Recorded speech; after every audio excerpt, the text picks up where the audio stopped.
नमस्कार दर्शक बंधु BP BP news YouTube channel को आपन को स्वागत। दर्शक बंधु शिल्पा शेट्टी राज कुंद्रा संपर्क विषय आपण मैंने समस्ते जानते। बॉलीवुड इंडस्ट्री शिल्पा शेट्टी राज कुंद्रा वैवाहिक जीवन एक खुशी मुहूर्त गति करुअछि किंतु आमे खबर पाइलु बाहाघर एत वर्ष पर शिल्पा और राज संपर्क में आसीगला फाट माँ को मेसेज कर कहले मते डिवोर्स दरकार। आपण मैंने समस्ते बॉलीवुड लोकप्रिय अभिनेत्री शिल्पा शेट्टी को निश्चय जानी।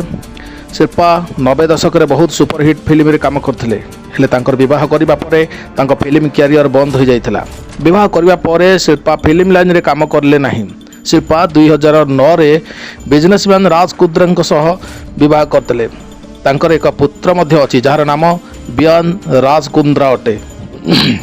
शिल्पा और तांका परिवार लोकों चर्चा सोशल मीडिया रे बहुत होची हेले कौन आपण माने जानि छथि गोटे समय शिल्पा और राज को तलाक हेउ रही जाइथिला।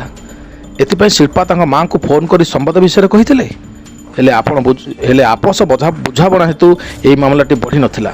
तबे बंधुगण आसनु जानिबा यार प्रकृत कारण विषय। जेतेबेले Shilpa super dancer reality show रे जज थिले सेतेबेले तांको सहित फिल्म डायरेक्टर अनुराग बासु और गीता कपूर मध्य जज थिले। अनुराग सेतेबेले शिल्पा सहित एक प्रांक बा मजा करथिले। एही प्रांक शिल्पा को बहुत महंगा पड़ जाइथिला। सेही घटनाटी हेउची जेतेबेले शिल्पा एही शो रे व्यस्त थिले सेतेबेले अनुराग शिल्पा को फोन नै शिल्पा मां को एक मेसेज करथिले। सेही मेसेज टी थिला मु राज ठारू तलाक नबा पई चाहूची। बस शिल्पा एही मेसेज पढ़ी तांको माँ व्यस्त हो पाइले। से समय शिल्पा माँ शिल्पा को फोन कर पार्टी कर कहते यही सब कौन हो। अन्य पक्षरे शिल्पा को यही सब प्रांक विषय कौन सी कथा जना नाला। यापर गीता कपूर शिल्पा को सब कथा बुझे कहते यार सूचना शिल्पा माँ को देते और कहते जितेबाला पर्यंत मुझे जाए आपण को मो तलाक विषय किसी कहबी से पर्यंत तुम कहारी कथा को विश्वास कर नहीं। बंधुगण घटनाटी सोशल मीडिया में बहुत चर्चार थिला। केवल एक प्रांक पई शिल्पा तलाक हेउ बंची जाइथिला।